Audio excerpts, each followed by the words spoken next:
지난번 글에서 나는 젊은 이성애자 남성의 초기 로맨틱하고 성적인 기억에 대해 우리가 아는 것이 거의 없지만 그런 기억은 분명히 존재하며 애정 유머 그리고 때때로는 의미심장하게 기억된다고 주장했다. 로맨틱한 기억은 보통 성적인 기억보다 먼저 떠오르기 때문에 이 글에서는 초기의 로맨틱한 만남이나 감정을 탐구한다. 로맨틱한 추억. 젊은 남성의 첫 번째 로맨틱 성적 기억은 음경 자극이나 소녀와의 성기 접촉에서 영감을 받은 에로틱한 자극에서 비롯된 것이라기보다는 소녀에 대한 감정적이고 낭만적인 감정의 가능성이 더 높았습니다. 다음 게시물 참조. 내가 인터뷰한 젊은 남성들 중 절반 이상은 첫사랑의 순수함에 대한 흥미진진한 기억을 떠올렸는데 대개 소녀들과 비슷하게 어린 나이에 그랬다. 그 여자가 누구냐고 물었을 때 거의 모든 젊은 남자들은 그 여자가 같은 나이라고 말했지만 불행히도 그들에게 그 여자는 가장 섹시한 여자일 가능성이 높았고 그래서 그녀의 남자친구가 될 가능성은 줄어들었다. 어떤 소년들은 소녀에게 변치 않는 사랑을 고백했지만 그 감정은 좀처럼 보답받지 못했다. 어쩌면 그녀는 다른 누군가를 주시하고 있었거나 그 매력이 징그럽다는 이유로 그녀에게 끌리는 것을 감사하지 않았을 수도 있다. 다음은 청남들의 회고를 요약한 것으로 때로는 인생의 교훈을 담고 있다. 21세의 대학 후배인 델비는 수염을 깎지 않고 더러운 스웨트셔츠를 입고 인터뷰에 임했다. 그는 술 냄새를 풍겼고 실제로 그는 토하기 위해 화장실에 잠깐 다녀왔다고 변명했다. 질문에 대한 그의 답변은 자주 지연되고 단음절로 이루어졌으며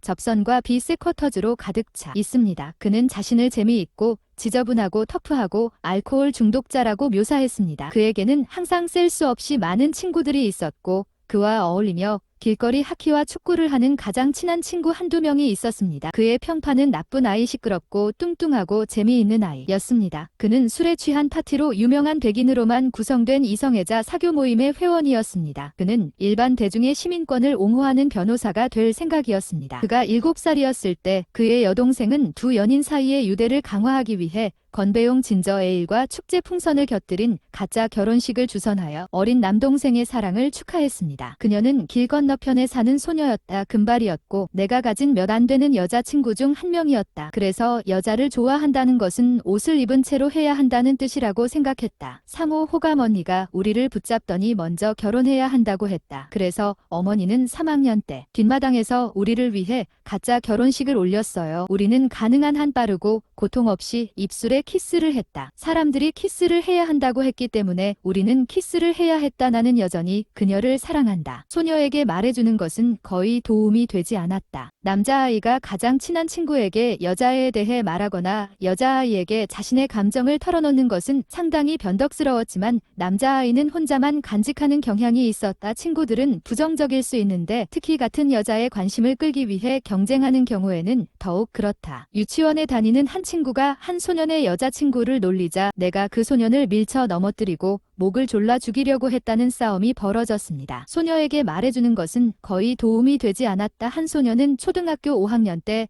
짝사랑을 털어놓기까지 많은 세월을 허비했지만 그 무렵 그 소녀는 다른 사람과 사귀고 있었다. 때때로 소녀가 소년을 좋아하도록 설득하는데 아무 소용이 없었다. 유치원에 다니는 한 남자아이는 언니의 가장 친한 친구에게 푹 빠져서 오빠와 나눈 대화를 바탕으로 내 자지가 내가 생각한 질에 들어가는 것을 그렸다. 그의 노력으로 아무것도 얻지 못했기 때문에 그는 그녀가 그의 작품을 좋아하지 않는다는 결론을 내렸다. 드문 경우지만 호감은 상호적이었습니다. 한 2학년 학생은 그부에게 달려가 입에 키스를 했는데 충격을 받았다. 며 같은 반 친구에 대한 연애 감정을 털어놓았다. 그들은 공개적으로 손을 잡고 데이트를 했고 그에게는 발기했다. 결국 그것은 중학교 때까지 지속된 본격적인 낭만적인 관계, 섹스로 꽃을 피웠습니다. 규범적인 낭만적인 기억. 어린 시절의 짝사랑은 비밀스러울 수도 있고 결코 추구하지 않을 수도 있고 불운할 수도 있고 부끄러움일 수도 있고 자부심의 원천이 될 수도 있고 더 많은 로맨스와 섹스로 이어질 수도 있으니 돌이켜보면 대부분의 청남들은 첫사랑이 정상이라고 느끼는데 도움이 된 것 외에는 다른 이유가 없었다면 좋았던 긍정적인 결과를 떠올렸다. 이것은 동성에게 끌리는 소년들이 다른 소년들에게 로맨틱한 매력을 느끼면 비정상적이라고 느끼는 것과는 정반대였다. 젤칭은 음경의 길이와 두께를 늘리는 것으로 알려진 수동 자극 기술입니다. 젤칭의 기원은 불확실하지만 무슬림 문화에서 수천 년 동안 이어져 내려온 기술로 아버지에서 아들로 전해졌다고 합니다. 오늘날 이 방법은 레디트과 같은 온라인 토론 그룹에 퍼져 있습니다. 나는 요즘 젊은 백인 친구들에게서 집에서 사무실에서 그리고 온라인에서 그리고 내 사생활에서 사람들로부터 받는 질문들에서 그것을 주로 보고 있다. 두비는 남성의 성건강 문제를 전문으로 하는 플로리다. 일반적으로 남자들은 성건강 문제에 대해 도움을 구하는 것을 꺼리고 도움을 받을 경우 아우팅을 당할까 봐 두려워합니다. 나는 익명성과 사생활이 남성들이 성건강 문제에 대한 도움을 구하는 주요 요인이라는 것을 보여주는 연구를 했다. 이것이 남성이 신뢰할 수 있는 의료 전문가를 찾아가기보다는 이러한 문제에 대해 온라인 조언을 구할 가능성이 더 높은 주된 이유 중 하나입니다. 온라인은 판단이 필요 없는 공간입니다. 젤칭을 검색하면 이 기술을 언급하고 칭찬하고 설명하고 다양한 방법을 가르치고 종종 위험한지 묻는 수천 개의 게시물과 댓글이 표시됩니다. 유튜브의 젤킹에 대한 교육용 비디오. 이러한 비디오는 종종 업무에 안전하지 않기 때문에 링크되지 않음. NSFW는 수백만 건이 조회수를 기록했습니다. 이 주제가 왜 남성들에게 그토록 매력적인지 이해하는 것은 어렵지 않다. 연구에 따르면 여성의 약 85%가 파트너의 음경 크기에 만족하지만 남성의 55%만이 자신의 음경에 만족합니다. 그래서 대부분의 남성들이 평균 크기의 성기를 가지고 있음에도 불구하고 페니스의 크기에 대해 걱정하는 많은 남성들이 있습니다. 성별 고정관념과 규범으로 인해 남성들은 더 큰 페니스가 자신을 더 남자답고 정력적으로 만든다고 믿도록 배운다. 두빈이 말하기를 자신의 페니스 크기에 만족하는 남성들조차도 기회가 주어진다면 많은 남성들이 페니스 사이즈를 더 크게 만들 것입니다. 따라서 젤칭은 정액유지 인셀 또는 자위방지 그룹과 같은 다른 온라인 남성 성적 그룹에 비해 훨씬 더 큰 남성 그룹에 대한 잠재적인 관심을 가지고 있습니다. 두빈과 같은 비뇨기과 의사는 젤칭을 강력히 권장하지 않습니다. 이 기술은 음경 조직에 미세 파열을 일으켜 음경이 치유되고 커지는 것으로 알려져 있으며 이는 역도가 근육을 찢고 더 강하게 치유하는 것과 같은 방식입니다. 불행히도 비유는 약이 아닙니다. 음경을 구성하는 조직은 근육이 아니며 근육 조직과 같은 방식으로 기능하거나 치유되지 않습니다. 비뇨기과 전문의들은 포르노가 발기에 어떤 영향을 미치는지에 대한 온라인 신화를 믿는 남성들이 온라인에서 듣는 것과 모순되는 의학적 조언에 대한 저항으로 인해 매우 어려운 환자가 될 수 있다고 불평한 적이 있다. 점점 더 많은 비뇨기과 의사들이 젤칭에 대한 온라인 신화를 사는 남성들에 대해 우려하고 있습니다. 우리는 음경 조직에 있는 미세 파열이 페이러니의 질병, 적으로 남성 성적인 기능에 영향을 미치는 만국의 증후군 때때로 극단적 남성의 잠재적인 원인이라고 믿는다. 두비는 공유했다. 내 사무실이나 다른 곳에서 멍이 들고 아프고 음경이 손상된 상태로 나를 찾아오는 남자들이 있다. 나는 남자들이 젤칭으로 페니스를 부러뜨리는 것을 본 적이 없다. 하지만 젤칭은 미래의 페이로니병이 발병할 위험을 증가시킬 수 있으며 이는 음경을 축소시켜 궁극적으로 생식기 불안을 더욱 악화시킬 수 있다고 말했다. 젤칭이 효과가 있다는 과학적 증거는 없다. 정액 보유 또는 포르노로 인한 발기부전과 같은 대부분의 온라인 성적 신화와 마찬가지로 젤킹은 자칭 젤킹 팬의 일화적 주장에 의해 크게 홍보됩니다. 많은 팬들은 남자들은 이 일이 통하지 않았다면 1000년 동안 하지 않았을 거나 그들의 논리에는 큰 결함이 있습니다. 젤칭이 효과가 없었거나 더 나쁘게는 해로웠던 사람들은 그것을 공개적으로 인정하지 않을 것이다. 그렇게 하는 것은 그들이 작은 페니스를 가지고 있었고 여전히 가지고 있다는 고백이 될 것입니다. 그래서 그런 사람들은 침묵을 지킵니다. 남성의 성적 문제를 다루는 많은 온라인 토론 그룹은 백인 우월주의 폭력 음모론, 여성 혐오, 동성애 혐오와 같은 중요한 주제를 가지고 있습니다. 종종 이러한 온라인 그룹은 이러한 신화를 수익화하고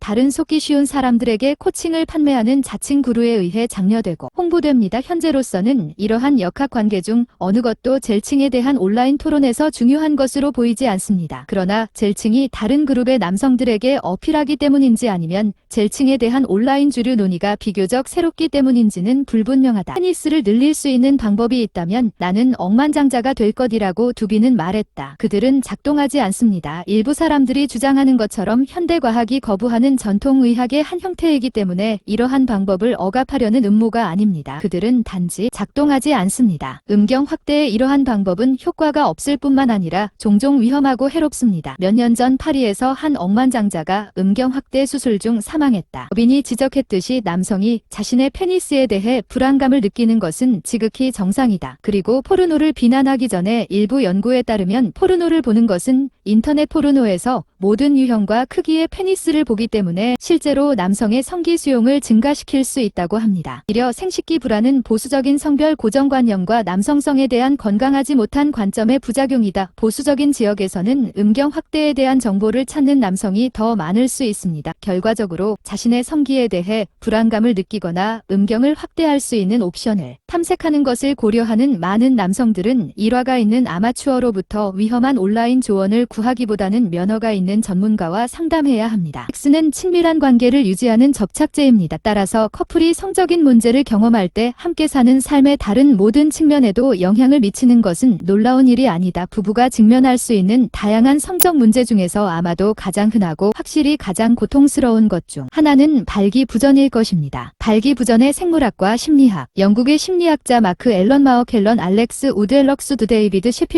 셰필드는 최근 심리학 학술지 커런트 더렉션즈 인 사이컬러지컬 사이언스의 논문을 발표했다. 더욱이 발기를 얻거나 유지하는데 어려움을 겪는 남성뿐만 아니라 그의 파트너도 괴롭힌다. 이것이 바로 이 질환이 의학 및 정신건강 연구자들로부터 많은 관심을 받는 이유입니다. 발기부전은 다양한 생물학적 요인에 의해 발생할 수 있습니다. 유전 생활 방식, 심혈관 질환, 부상, 통증 및 약물 사용은 모두 발기 유지에 어려움을 초래할 수 있습니다. 이러한 원인은 대부분 의료 전문가의 개입이 필요합니다. 하지만 충분한 운동과 수면을 취하고 건강한 식사를 유지하고 알코올 사용을 제한하는 것과 같이 개인이 도움을 주기 위해 할 수 있는 일들이 있습니다. 발기부전에는 스트레스, 불안, 신체 이미지 문제와 같은 심리적 요소도 있습니다. 더욱이 앨런 우드 셰필드가 지적한 바와 같이 발기장애의 한 사례는 그 원인이 생물학적이든 심리적이든 관계를 심각하게 파괴하는 악순환을 일으킬 수 있다. 문화, 문자와 발기부전. 문화적 각본은 이러한 악순환을 부채질하는 데 중요한 역할을 한다. 사람들이 어떻게 행동하고 느껴야 하는지에 대해 널리 받아들여지는 사회적 태도를 반영하지만 종종 세상이 실제로 어떻게 돌아가는지에 대한 잘못된 견해에 기반을 두고 있습니다. 예를 들어 남성은 성적 능력의 관점에서 자신의 남성성을 평가하도록 배운다. 그들은 섹스 기회가 생기자마자 발기해야 한다. 그러나 현실은 발기부전이 모든 남성에게 발생할 수 있으며 남성다움과는 아무런 관련이 없다는 것입니다. 이미 살펴본 바와 같이 처방약부터 걱정, 피로에 이르기까지 여러 가지 요인이 남성이 특정 경우에 발기하는 것을 방해할 수 있다. 그러나 그러한 문화적 각본은 발기부전 에피소드를 경험하는 남성을 부정적인 생각의 기차로 이끌 수 있습니다. 그는 자신의 남성성에 의문을 품고 연인 앞에서 부끄러움을 느끼고 다시는 발기하지 않을까 걱정합니다. 이런 종류의 파국은 불안과 우울증으로 이어지고 다시 발기하는데 어려움을 겪을 가능성이 더욱 높아진다. 이런 식으로 발기부전에 대한 걱정은 자기 충족적 예언으로 바뀐다. 문화적 각본은 또한 파트너를 일련의 생각과 행동으로 몰아가 악순환을 계속하게 한다. 그들은 남편이 더 이상 자기들에게 매력을 느끼지 못하거나 자기들을 더 이상 사랑하지 않는다고 걱정합니다. 그리고 그들은 그가 바람을 피우고 있는지 아니면 적어도 더 매력적인 사람을 찾았는지 궁금해한다. 이와 같은 부정적인 생각 때문에 배우자는 불안과 우울을 느끼고 그래서 움츠러든다. 결국 이것은 섹스에 대한 관심의 부족으로 이어지거나 적어도 섹스를 시작하는 것에 대한 불안감으로 이어지는데 이는 서로가 섹스를 할 수 없거나 거절당할까 봐 두려워하기 때문이다. 그런 다음 부부는 멀어지거나 어느 쪽도 만족하지 않는 섹스리스 관계에 정착합니다. 발기부전에서 회복. 이 시점에서 상담은 부부가 치유되고 다시 함께 성장하도록 돕는데 제한적인 성공을 거둘 수 있다. 하지만 발기부전이 처음 닥쳤을 때 부부가 흔히 따라오는 수치심과 분노의 악순환을 피하기 위해 할 수 있는 일들이 있다. 그러기 위해서는 두 파트너 모두 이를 둘러싼 문화적 각본을 벗어던져야 한다. 첫째, 두 파트너 모두 발기부전이 불가피하다는 것을 이해해야 한다. 그것은 모든 사람에게 언젠가는 일어날 것이지만 그 순간에 각 사람이 어떻게 반응하느냐에 따라 이것이 반복되는 문제인지 아닌지에 영향을 미칠 수 있습니다. 중요한 시작. 이번에는 잘 안 될 것 같지만 나중에 다시 시도할 수 있다는 태도를 취하는 것입니다. 이번에는 발기할 수 없지만 파트너는 여전히 다른 수단으로 서로의 성적 욕구를 충족시킬 수 있다. 이를 위해서는 부부가 삽입 섹스 이외의 다른 성적 활동에 개방적이어야 하며 이는 성적 친밀감의 좋은 형태입니다. 실제로 그것은 부부가 서로에게 반응과 타협하려는 의지를 보일 때 더 가까워지게 할 수도 있습니다. 발기부전의 경험은 매우 고통스러울 수 있지만 그것이 부부의 성생활의 끝을 의미할 필요는 없다. 각 파트너는 자신의 개인적인 불안을 극복하고 관계의 이익을 위해 파트너의 정서적 요구에 주의를 기울이기만 하면 됩니다. 섹스 테라피스트로서 나는 종종 내담자들과 일상생활에서 사람들을 만나는데 그들은 자신의 섹슈얼리티를 탐구하려는 타고난 욕구와 문화가 섹스를 해야 한다고 지시하는 엄격한 한계사 사이에서 갈등한다. 이성의 규범적 일부일처제 중심적 시스젠더적 전통적인 성적 규범을 넘어 섹슈얼리티에 대한 전통적인 관점에 용감하게 도전하는 시대에는 이 갈등을 해결하는 것이 중요해졌다. 문화적 규범의 이해. 첫째, 섹슈얼리티에 대한 우리의 이해에 영향을 미치는 문화적 규범을 인식하는 것이 필수적이다. 이러한 규범은 종종 우리가 섹스 젠더 및 관계를 인식하는 방식을 지시하는 오랜 사회적 신념과 관행에서 비롯됩니다. 그러나 이러한 규범이 반드시 개인의 욕망이나 정체성을 반영하는 것은 아닙니다. 핵심은 이러한 뿌리 깊은 신념을 식별하고 그것이 성에 대한 우리의 인식에 어떤 영향을 미치는지 이해하는 것입니다. 자신의 섹슈얼리티에 대한 현재의 개념화에 중요한 역할을 할 수 있는 신념을 탐구하는 한 가지 방법은 자신의 삶에서 다양한 영향을 살펴보는 것입니다. 당신이 자라면서 받았던 성과 섹슈얼리티에 대한 가치관이나 메시지, 그리고 현재 가지고 있는 가치관이나 메시지를 살펴보는 것이 좋다. 이를 위해 삶에서 다양한 외부 영향, 가족, 문화, 미디어, 또래, 종교, 직장, 학교 등의 목록을 만들고 자라면서 그 기관에서 어떤 메시지를 받았고 오늘날 그 기관에서 어떤 메시지를 받고 있는지 기록할 수 있습니다. 가치관을 살펴보고 어떻게 변했는지 확인하고 스스로에게 물어보세요. 나는 여전히 이 가치들을 지키고 싶은가? 만약 내가 그들이 변화하기를 바란다면 나는 그들이 어떤 사람이 되기를 원하며 거기에 도달하기 위해 내가 취할 수 있는 한 걸음은 무엇일까? 많은 개인적 탐구를 포함하는 치료에서 볼 수 있는 예는 한 파트너가 합의된 비일부일처제에 관심이 있고 다른 파트너가 관계에서 만족스럽기에는 충분하지 않다고 황폐하게 느끼는 고객 커플이 있을 때입니다. 결과적으로 우리는 종종 시간을 내어 두 사람 모두에게 일부일처제의 가치가 어디에서 왔는지 탐구할 것입니다. 많은 사람들이 수동적으로 일부일처제를 선택하는데 이는 우리가 자라면서 문화, 가족, 종교, 또래 등의 관계에서 올바른 방법이라고 배웠기 때문입니다. 그러나 사람들이 일부일처제가 실제로 자신의 개인적 가치와 일치하는 것인지 탐구하는 시간을 가질 때 CNM 관계에 더 개방적인 방향으로 전환이 발생할 수 있습니다. 어떤 사람들은 파트너가 우리의 감정적, 육체적, 성적, 영적, 재정적 등의 모든 필요를 충족시킬 것으로 기대할 수 없다는 것을 인정할 것이며 따라서 CNM이 그들을 위해 일합니다. 다른 사람들은 자신의 개인적 가치를 탐구하고 여전히 일부일처제와 일치한다는 것을 알게 될 것입니다. 그러나 실제로 이 탐구 연습에 참여하지 않으면 사람들은 자신에게 매우 만족스러울 수 있는 섹슈얼리티의 완전히 다른 측면을 탐색하는 기회를 놓칠 수 있습니다. 문화와 양육이 성과 섹슈얼리티에 대한 우리의 개인적 가치관에 미치는 영향을 이해함으로써 우리는 우리의 가치관을 우리의 진정한 자아에 더 부합하도록 바꾸기 시작할 수 있다. 또한 우리 자신의 성적 욕망을 탐구할 수 있는 길을 열어준다. 개인적인 욕망을 탐구함. 성적 자아 발견을 향한 여정은 지극히 개인적이다. 자기 성찰과 익숙한 것 너머를 탐험할 수 있는 개방성이 필요합니다. 이 탐구는 규범에 도전하는 것뿐만 아니라 자신의 고유한 성적 정체성을 이해하고 받아들이는 것이기도 합니다. 논바이너리 성 정체성을 인정하든 일부일처제가 아닌 관계를 받아들이든 바닐라 대본에서 벗어난 성적 관행을 탐구하든 각 단계는 진정성을 향한 움직임입니다. 가본 이성애자 정체성을 가진 사람들은 동성애 포르노에 관심을 갖는 것에 대해 수치심을 느끼고 어떻게든 이 관심을 멈춰야 한다고 느낀다. 그러나 대부분의 사람들은 약간이라도 성적으로 유동적입니다. 성적 관심과 환상에 맞서 싸우려고 하는 것은 일반적으로 고통을 증가시킬 뿐이다. 그것은 누군가에게 분홍색 코끼리에 대해 생각하지 말라고 말하는 것과 비슷합니다. 그들의 마음에 가장 먼저 떠오르는 것은 분홍색 코끼리입니다. 그 대신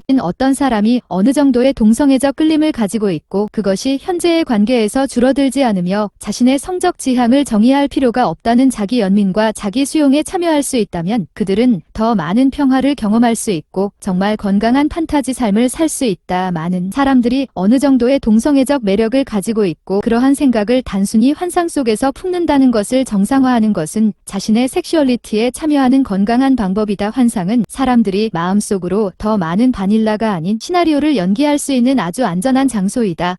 일부일처제 관계에 있기 때문이든 실제로 그렇게 했을 때 법적 문제가 생길 것이기 때문이든 아니면 단순히 현실보다 머릿속에서 더 섹시하기 때문이든 이제 어떤 가치를 구현하고 싶은지 탐구하기 시작했는데 어떻게 하면 더 진정성 있게 표현하고 싶으신가요? 현실로 만들고 싶은 판타지가 있습니까? 좀 더 비전통적인 섹스나 연애 스타일을 탐구하고 싶으신가요? 자신의 성적 정체성을 더 공개적으로 표현하고 싶은가? 자신의 욕망을 어떻게 표현하고 싶은지 파악하고 그것을 실천에 옮기는 것, 작은 것부터 시작하여 차근차근 올라가는 것은 더 진정성 있는 삶을 시작하는 데 도움이 될 수 있습니다. 표현을 위한 안전한 공간 만들기. 내적으로나 관계적으로나 안전하고 판단하지 않는 공간을 만드는 것은 이 탐구에 매우 중요합니다. 이 공간은 욕망, 환상, 경계에 대한 개방적이고 솔직한 소통을 가능하게 한다. 관계에서 파트너는 판단이나 거절에 대한 두려움 없이 자신의 필요와 선호도를 표현하도록 장려합니다. 인간으로서 우리는 사생활에 대한 권리가 있습니다. 비밀과는 다릅니다. 따라서 성적 자아의 어떤 측면을 표현하고 싶은지 검토하기 시작할 때 다른 사람들과 공유하고 싶은 측면과 비교하여 어떤 측면을 비공개로 유지하고 싶은지 고려하십시오. 우리는 삶에서 우리의 모든 생각, 욕망, 환상을 항상 다른 사람들과 공유할 필요는 없다. 안전한 사람들과 함께하는 것은 우리가 더 많은 것을 보고 인정받는다고 느끼는데 도움이 될 수 있지만 모든 사람이 그렇게 할 수 있는 특권은 아니다. 안전한 공간과 안전한 사람을 식별하는 것은 성적 표현을 더 깊이 탐구하는데 가장 중요합니다. 현재 지원 네트워크가 안전한 공간으로 느껴지지 않는 경우 지원 그룹이나 온라인 커뮤니티를 고려하십시오. 지원과 교육을 구함. 섹슈얼리티를 탐구할 수 있는 지원 환경을 제공할 수 있는 섹스 테라피스트와 같은 전문가의 조언을 구하는 것이 도움이 되는 경우가 많습니다. 또한 성의 다양한 측면에 대해 스스로 교육하면 많은 오해와 두려움을 풀 수 있습니다. 자신의 관심사와 욕망을 받아들이는 것은 부끄러움이나 금기시되는 감정을 없애는데 중요한 부분이다. 성적 취향의 특정 측면에 대한 호기심이나 관심이 있다면 조사하십시오. 세상에는 너무나 많은 정보가 있고 물론 모든 정보가 정확하지는 않으니 출처를 염두에 두세요. 비슷한 관심사, 욕구를 가진 사람들의 커뮤니티가 너무 많아서 궁금한 자신의 측면에 대해 더 많은 정보를 얻을 수 있습니다. 책, 팟캐스트, 블로그, 지역 모임 등은 모두 유용한 리소스가 될 수 있습니다. 그리고 다시 말하지만 섹스 테라피스트는 검증 가능한 자원을 찾는 데 도움이 되는 사람이 될 수 있다. 섹슈얼리티가 다양하고 다면적이라는 것을 인식하는 것이 핵심이다. 성적 표현에 대한 맞는 접근 방식은 없습니다. 가장 중요한 것은 사회적 기대에 어떻게 부합하는지에 관계없이 자신에게 반향을 일으키는 것을 찾는 것입니다. 이것이 말처럼 쉽지는 않겠지만 자신의 정체성이나 관심사에 대한 지원과 커뮤니티를 찾을 수 있다면 더 큰 자기 수용감을 느끼고 자신의 이러한 부분을 탐구하는데 더 개방적일 것입니다. 섹슈얼리티를 둘러싼 문화적 금기에서 벗어나는 것은 자기 수용과 탐구의 여정이다. 여기에는 문화적 규범의 영향을 이해하고 표현을 위한 안전한 공간을 만들고 진정한 성적 자아를 포용하는 것이 포함됩니다. 더 많은 사람들이 성적 표현의 다양성을 인정하고 존중함에 따라 우리는 모든 개인이 두려움이나 낙인 없이 자신의 섹슈얼리티를 탐구하고 표현할 수 있는 세상으로 나아가고 있습니다. 섹스는 우리가 다른 영장류와 공유하는 몇 안 되는 행동 중 하나이지만 인간의 섹스는 심각한 기술 업그레이드를 받고 있다. 우리는 자기 쾌락을 추구하는 유일한 영장류는 아니지만 기술을 포괄하기 위해 우리의 게임을 끌어올린 유일한 영장류입니다. 기술은 이미 인간이 섹스를 하는 방식을 변화시키고 있으며 그 변화는 이제 막 시작되었을 뿐이다. 첫째, 사람들은 과거보다 섹스를 덜 하고 있다. 2000년에서 2018년 사이 18세에서 24세 사이의 남성의 성행위는 감소하여 남성 3명 중 1명은 전년도에 성관계를 갖지 않았다. 2020 마찬가지로 허베닉 2022은 2009년에서 2018년 사이에 14세에서 49세 사이의 음경질 성교가 감소했다고 보고했습니다. 수많은 연구에서 이러한 추세가 국제적이며 여러 변수가 결과에 기여할 수 있음을 보여주었습니다. 아마도 가장 명백한 것은 포르노일 것입니다. 1970년대와 1980년대에는 VHS, 테이프와 VCR 플레이어를 통해 사람들이 포르노 영화에 접근할 수 있었습니다. 그러나 1990년대가 되어서야 대부분의 가정에 컴퓨터가 있었고 온라인 포르노를 놀라울 정도로 즉각적으로 접할 수 있게 되었다. 성적 빈도 감소에 대한 오늘날의 통계를 살펴보면 섹스, 테크의 인기 강도 도달 범위가 높아짐에 따라 사람들이 가장 근본적인 인간 행동에 대해 서로에게 덜 의존한다는 것은 이치에 맞습니다. 하지만 섹스의 양만 변하는 것이 아니라 인간이 갖는 섹스의 종류도 변하고 있다. 명백한 예는 대학 캠퍼스에서 질식의 놀라운 인기입니다. 약 10년 전까지만 해도 성관계 중 질식은 비교적 알려지지 않았으며 주로 자위 중에 발생했으며 자가에로틱한 질식이라고 관행이라고 불렸습니다. 일반적으로 누군가가 그 과정에서 실수로 자살했을 때만 뉴스가 되었습니다. 2010년대 어딘가에서 BDSM 관행으로 질식하는 것이 법의학 저널에 뉴스가 되었는데 대부분 누군가가 우연히 죽었을 때였습니다. 그러나 대부분의 경우 데비허 베닉과 그녀의 연구팀이 문제에 대해 많이 발표하기 시작한 것은 2020년대 초반부터입니다. 예를 들어 그녀는 여대생의 35%가 가장 최근의 성적 경험에서 질식했다고 보고했다는 것을 발견했습니다. 허베닉 2023이 수치는 파트너 성행위 중에 섹스 토이를 사용했다고 보고한 여성의 비율보다 높았다. 와우. 또한 학생들은 질식이 성적 만족도를 향상시킨다고 보고하지 않았다. 이제 나는 사람들이 시트 사이에서 무엇을 하든 상관하지 않는다. 그것이 합의에 의한 것이라면 말이다. 그러나 이것은 질문을 불러일으킨다. 왜 사람들은 그들의 경험을 개선하지 않는다면 그들의 성적 레퍼터리에 질식을 그렇게 자주 추가하는가? 이 주제에 대해 우리가 이해해야 할 것이 더 많은 것 같습니다. 하지만 포르노는 사람들에게 덜 전형적인 성행위에 대해 가르치고 있는 것 같습니다. 따라서 사람들은 섹스를 덜 하는 반면 그들이 하는 섹스는 덜 전통적일 수 있습니다. 기술이 인간의 섹스를 변화시키는 또 다른 방법은 인공 여자친구와의 관계다. 이 기술은 최근 대규모 언어 모델이 출시되면서 힘을 얻고 있으며 인공지능의 사용자와 대화할 수 있는 인상적인 기능을 제공합니다. 인공 여자친구는 지저분한 누드 사진을 말하고 지배적이거나 복종적인 것과 같이 에로틱하다고 생각하는 특정 성격을 채택하고 당신에 대한 정보를 기억하고 좋아하는 란제리를 입고 기본적으로 문자, 음성, 메일 그리고 짧은 화상 통화를 통해 인간 여자친구의 모든 기능을 수행할 수 있는 주문 제작 비주얼 챗봇입니다. 그들은 현재 여자친구라고 불리는데 이는 주로 이성애자 남성을 대상으로 하는 기술이기 때문입니다. 어떤 사람들은 인공 여자친구가 낭만적인 경험의 다양성에 대한 사회적 노력을 나타낸다고 제안합니다. 그러한 플랫폼 중 하나인 캐릭터 AI는 2022년 9월에 사업을 시작했으며 이미 10억 달러 이상의 가치를 인정받고 있습니다. 그래도 머리가 빙글빙글 돌지 않는다면 그래야 합니다. 물론 전체 섹스 토이 산업은 호황을 누리고 있습니다. 2030년에는 170억 달러 규모의 시장이 될 것으로 예상됩니다. 따라서 모든 징후는 사람들이 함께 섹스를 덜 하는 반면 반드시 섹스를 덜 하는 것은 아니라는 생각을 뒷받침한다. 바라건대 이것은 또한 사람들이 원치 않는 섹스를 덜 하고 더 만족스러운 섹스를 하고 있다는 것을 의미하며 파트너가 없는 사람들은 가상 파트너와 섹스 토이의 세계를 마음대로 사용할 수 있기 때문에 성적으로 소외감을 느끼지 않습니다. 한 가지 확실한 것은 기술이 인간이 된다는 것의 의미를 바꾸고 있다는 것입니다. 이제 우리의 가장 친밀한 순간에는 더 이상 다른 사람이 필요하지 않습니다. 앞으로 수십 년 동안 우리가 성적인 존재로서 어떤 존재가 될지는 상상조차 할 수 없다. 그러나 인류의 미래가 펼쳐질 때까지 수동적으로 기다리지 맙시다. 친밀한 관계는 어렵지만 진정한 연결을 제공합니다. 섹스테크는 쉽고 강렬한 흥분을 제공하지만 깊이는 없습니다. 두 세계의 장점을 신중하게 결합하는 것은 궁극적으로 인류에게 가장 큰 즐거움을 줄 수 있습니다. 그러나 우리가 그것에 대해 논의하지 않는 한 우리는 마음 챙김 방식으로 많은 것을 성취하지 못할 것입니다. 이제 우리가 섹스와 기술의 통합에 더 적극적으로 참여해야 할 때입니다. 이를 어떻게 해야 할지 불확실해 보일 수 있지만 우리는 아이디어를 발전시켜야 합니다. 제가 보기에 인간 친밀감의 미래는 그것에 달려 있습니다. 할리우드는 자발적인 섹스를 미화한다. 영화와 TV에서 우리는 종종 엘리베이터, 사무실욕실, 옷장 또는 다른 곳에서 서로의 옷을 찢는 장면으로 전환되기 직전에 시시덕거리는 긴장감이 끌어오르는 것을 봅니다. 섹스는 계획된 것이 아니었다. 그냥 일어납니다. 빠른. 하지만 이것이 현실에서의 섹스가 일반적인 모습일까? 그리고 자발적인 성관계는 가장 좋은 것일까? 계획된 섹스도 그만큼 좋을 수 있을까? 아니면 마법을 부릴 수 있을까? 과학이 무엇을 말하는지 살펴보겠습니다. 자발성 신화. 많은 사람들이 자발적인 섹스가 계획된 섹스보다 낫다고 믿는데 그 이유 중 하나는 자발적인 섹스가 진정한 성적 연결에서 나온다고 생각하기 때문이다. 계획된 섹스를 위해서는 열정이 생겨나야 하고 그러기 위해서는 최소한 약간의 노력이 필요하다. 어떤 사람들에게는 계획된 섹스에 대한 순수한 생각이 재미있고 즐거운 추구가 아니라 질처럼 느껴질 수 있습니다. 그러나 치료사들은 다른 관점을 취한다. 사람들이 섹스 테라피를 찾는 가장 흔한 이유 중 하나인 욕구의 불일치에 대해 커플이 불평할 때 치료사들은 종종 자발성 신화를 소개하고 내담자에게 성적 기대와 흥분을 키우는 수단으로 성적 만남을 계획하도록 지시한다. 연구는 자발적 성관계와 계획된 성관계의 장단점에 대해 무엇을 말합니까? 최근 섹스 연구 저널 더 저널 오브 섹스 리서치에 발표된 1년의 연구는 자발적인 성관계, 계획된 성관계, 성적 만족 사이의 연관성에 초점을 맞춘 두 갈래의 조사를 통해 이 주제를 다루었다. 첫 번째 연구에서 연구자들은 사람들이 자발적인 성관계가 만족스럽다는 믿음을 계획된 성관계가 만족스럽다는 믿음과 비교했다. 총 303명이 이 연구에 참여했습니다. 모든 참가자들은 어떤 형태로든 장기적인 관계를 맺고 있었고 파트너와 함께 살았습니다. 사람들은 자발적인 섹스가 더 낫다고 믿는다. 연구진은 참가자들이 계획된 섹스 신념보다 자발적인 섹스 신념을 더 자주 지지할 것이라고 예측했다. 이것은 사실로 밝혀졌으며 자발적인 섹스 신념이 성적 시작에 관한 규범적이거나 관습적인 태도임을 보여줍니다. 가장 최근의 성경험을 자발적인 것이 아닌 계획된 것으로 기억하는 사람들은 평균적으로 성적 만족도가 낮다고 보고했지만 계획된 성관계가 만족스러울 수 있다고 굳게 믿는 사람들 사이에서는 그렇지 않았다. 계획된 섹스가 만족스러울 수 있다고 믿는다면 섹스를 계획한다고 해서 재미가 사라지는 것은 아니다. 그러나 연구일은 참가자들이 지속적으로 성생활에 대한 정보를 수집하기보다는 과거의 성적 만남을 되돌아보도록 요구했기 때문에 다소 제한적이었다. 두 번째 연구에서는 21일간의 경험 설문조사를 통해 이러한 한계를 다루었습니다. 여기에서 121쌍의 커플이 그들의 일상적인 성행위 성관계가 자발적이었는지 계획적이었는지 그리고 그들의 성적 만족도에 대해 보고했다. 참가자들은 또한 계획된 섹스 신념과 자발적인 섹스 신념에 대한 지지와 기본 성적 만족도에 대해 질문받았습니다. 자발적인 섹스는 더 많은 성적 만족을 의미하지 않는다. 흥미롭게도 두 번째 연구에서는 사람들의 성적 신념 만남의 성격 성적 만족도 사이의 연관성이 거의 발견되지 않았다. 그러나 이 조사의 주요 발견은 자발적 성관계가 더 낫다는 믿음이 기준선이나 자발적 성관계가 실제로 발생했을 때 더 높은 성적 만족도로 이어지지 않는다는 것입니다. 사람들은 섹스가 자발적으로 이루어질 때 더 좋을 것이라고 생각하는 것 같지만 현실은 섹스가 순간적으로 시작되었든 미리 계획된 것이든 상관없이 일반적으로 섹스가 비슷하게 만족스럽다고 생각합니다. 계획된 섹스가 일부 커플의 요구에 더 잘 맞을 수 있는 많은 이유가 있다는 점도 주목할 가치가 있습니다. 예를 들어 연구진은 육아와 직장 일정과 같은 다양한 책임을 저글링해야 하기 때문에 자발적인 성관계를 가질 기회가 거의 없을 수 있으며 따라서 계획된 성관계가 유용한 도구가 될 수 있다고 지적했다. 또한 일부 참가자들은 계획된 섹스가 만들어내는 성적 경험에 대한 기대를 즐긴다고 보고했다. 어떤 사람들에게는 즉흥적인 성관계에도 단점이 있다. 연구에 참여한 한 참가자는 자발적인 성관계는 삽입하기 전에 흥분하지 않기 때문에 만족감을 떨어뜨린다고 지적하였습니다. 이 논평은 자발적인 성관계를 즐기는데 방해가 될 수 있는 잠재적 장애물로서 부적절하거나 불충분한 성적 자극을 지적하기 때문에 계몽적이다. 이것은 실제로 이성애자 여성들 사이에서 특히 매우 흔한 성적 불만으로 삽입 전에 파트너의 흥분에 대한 관심의 부족이 이성애자 남성과 여성 사이의 오르가즘 격차의 주요 원인이라는 점을 감안할 때 그렇습니다. 이 모든 것이 우리에게 시사하는 바는 자발적인 성관계가 이론적으로는 좋게 들릴지 모르지만 실제로는 모든 사람에게 항상 가장 바람직한 형태의 성관계는 아닐 수 있다는 것이다. BDSM은 수많은 개인 커플 및 그룹이 즐기는 섹스 플레이의 한 형태입니다. 때때로 BDSM에 대한 오명이 있지만 그리고 실제로 모든 형태의 비전통적인 성적 행동 BDSM의 버전은 비교적 일반적이며 행동이 상호 합의하는 한 BDSM은 매우 자극적이고 만족스러울 수 있습니다. 그렇다면 BDSM이란 무엇일까요? 이름은 속박, 반디지, 규율, 디서플린, 복종, 서브미션, 마조히즘, 매저키즘의 약자입니다. 일반적으로 BDSM은 권력 역학을 통해 강렬하고 고도로 성적인 감정적, 심리적, 신체적 감각을 만들고 고통을 통해 쾌락을 창조하는 것입니다. 조금만 기다리세요. 고통을 통한 쾌락. 네, 정말입니다. 통증은 주로 엔도르핀의 분비를 통해 즐거움을 만들어낼 수 있다. 아마도 당신은 러너스라는 용어를 들어보셨을 텐데 이 용어는 러너들이 육체적, 정신적으로 지칠 때 경험하는 엔도르핀이 솟구치는 것을 묘사합니다. 많은 러너들, 특히 장거리 러너들에게 이 높음은 그들의 행동에 대한 주요 보상 중 하나입니다. 그들은 실제로 이 강렬함과 쾌감을 느끼기 위해 한계점을 넘어서도록 스스로를 밀어붙인다. BDSM을 실천하는 사람들은 똑같은 강렬한 쾌락 고통 반응을 경험한다고 말한다. 섹슈얼리티의 50가지 그림자. BDSM 및 관련 행동을 처음 탐색하는 사람들에게는 용어가 다소 혼란스러울 수 있습니다. 그리고 50가지 그림자 책들. 많은 사람들이 권력 교환 고통 그리고 섹슈얼리티에 기여하는 신체적 심리적 강렬함에 대한 생각을 처음 접했다. 상황을 정리하는데 별로 도움이 되지 않는다. 그래서 호기심 많은 그리고 아마도 모험심이 강한 사람들을 위해 나는 BDSM 용어와 행동에 대한 기본적인 입문서를 제공했다. 장면, 던전 섹스 섹스 클럽 고무실 등 액션이 일어나는 곳입니다. 연극 장면에서 일어나는 행위를 말합니다. 놀이는 깃털로 가볍게 간지럽히는 것부터 뜨거운 왁스 채찍질 생각할 수 있는 거의 모든 것에 이르기까지 광범위한 스펙트럼에 걸쳐 있습니다. 안전, 세이프, 건전함, 세인, 합의, 컨센추얼 BDSM 커뮤니티의 세 가지 유행어입니다. 만약 놀이가 안전하고 온전하고 합의되지 않는다면 그 행동은 BDSM 놀이가 아니라 학대가 된다. 안전. BDSM은 상해를 입히거나 학대를 요청할 수 있는 면허가 아닙니다. BDSM을 실천하는 사람들은 자신들이 무엇을 하고 있는지 알고 있다. 그들은 스스로를 교육하고 의도하지 않은 피해와 동의하지 않은 피해를 모두 피합니다. 즉 BDSM 플레이는 때때로 상처, 화상, 타박상 등을 만듭니다. 그러나 그것은 단지 상호 동의된 놀이의 한 형태로서만 가능하다. 제정신. BDSM 플레이가 제어됩니다. 늘 전 도중 후에 좋은 의사소통이 있습니다. 즉각적인 정지를 유발하는 데 사용할 수 있는 안전한 단어가 항상 있습니다. 놀이는 신뢰와 합의에 의한 권력 교환을 수반하며 이러한 선물은 침해되어서는 안 된다. BDSM 플레이는 항상 경계와 한계에 대한 철저한 토론이 선행되어야 합니다. 다시 말하지만 이 토론에는 항상 안전한 단어 설정이 포함됩니다. 안전한 말은 신체적 구속, 고통 가하기, 반격과 같은 것들이 연극의 일부로 계획될 때 특히 중요합니다. 행동이 안전하고 건전하며 합의된 것이라면 거의 모든 것이 BDSM과 함께 진행됩니다. 즉 일부 장면과 유형의 플레이는 다른 장면보다 더 일반적입니다. 본디지 플레이. 본디지는 한 명 이상의 사람이 무기거나 수갑이 채워지거나 매달리거나 다른 방식으로 구속되는 것을 포함합니다. 감각놀이. 감각놀이는 강렬한 신체 감각, 간지럼에서 고통 가하는 것까지 모든 것을 만드는 것을 포함합니다. 감각놀이에는 깃털, 섹스 토이, 꼬집기, 채찍, 젖꼭지, 클램프, 뜨거운 왁스 등을 사용할 수 있습니다. 역할극. 역할극에는 일종의 권력 역학이 포함됩니다. 종종 이러한 권력 역학은 교사와 학생, 주인과 노예, 간호사와 환자 등 현실에서 펼쳐진다면 금기시된다. 패티시놀이. 패티시는 물건, 신체 부위 또는 특정 행동, 하이힐, 가죽, 가면, 맨발, 기저귀 등을 강렬하게 성적 대상화하는 것입니다. 패티시 플레이의 다양성은 무궁무진합니다. 이상적으로 BDSM 플레이에는 참가자가 모든 사람이 괜찮은지 확인하기 위해 일어난 일을 처리하는 사후 관리도 포함됩니다. 일부 참가자는 물 한 잔 담요 또는 포옹이 필요할 수 있습니다. 특히 강렬한 장면의 경우 하루나 이틀 후에 합의된 시간에 체크인하는 것도 프로세스의 일부일 수 있습니다. BDSM은 모든 사람을 위한 것이 아니라는 점을 명심하십시오. 그것이 존재하고 많은 사람들이 그것에 빠져 있다는 사실이 당신이 그것을 시도해야 한다는 것을 의미하지는 않습니다. 실험해보고 싶은 것이 있다면 반드시 안전하고 건전하며 합의된 방식으로 그렇게 하십시오. 당신을 위한 것이 아니라면 그렇게 하십시오. 상호 동의한 파트너 또는 파트너와 성적, 정서적 친밀감을 즐길 수 있는 방법은 셀 수 없이 많습니다. 성적 행동의 목표는 다른 모든 사람과 같아지는 것이 아닙니다. 목표는 당신과 당신의 파트너 또는 파트너의 필요와 욕구를 상호 충족시킬 방법을 찾는 것입니다. 여러분 안녕하세요. 이것은 닥터제니이고 닥터제니 사이칼러지 토킹 공식 유튜브 채널을 보고 있습니다. 다가오는 비디오에 대한 모든 최신 업데이트를 위해 인간의 섹슈얼리티 및